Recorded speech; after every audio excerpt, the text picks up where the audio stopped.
আল্লাহ বলেন আল্লাযীনা জাহাদু ফীনা লানাহদিয়ান্নাহুম সুবুলানা।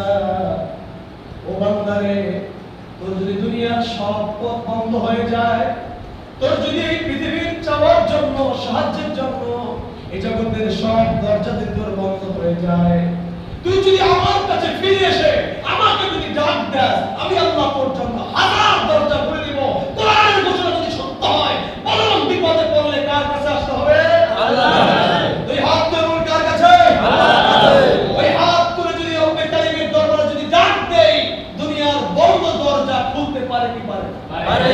ধরে বলুন পারে? পারে। কিন্তু আমরা পাগল হয়ে যাই সন্তানের কান্নার কারণে আর স্ত্রীর চাতুরিতার কারণে। শুনছি তুমি অনেক বড় মানুষ, বিয়ের সময় আমাকে কত কিছু বলেছিলে, আজকে আমি না খেয়ে আছি, তুমি পারো না?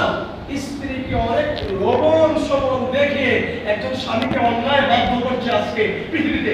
সেমন শুধু আমি আজকে জানতে চাই, আমাদের যাদের হারামের ব্যবসা আছে, আমি আমার মুসল্লি, আমি বাংলাদেশে 64 জেলার প্রায় সব জায়গায়, অধিকাংশ জেলায় হুজুর কেবলার ইজাজতে ওসিলে আমি যাওয়ার সুযোগ পেয়েছি।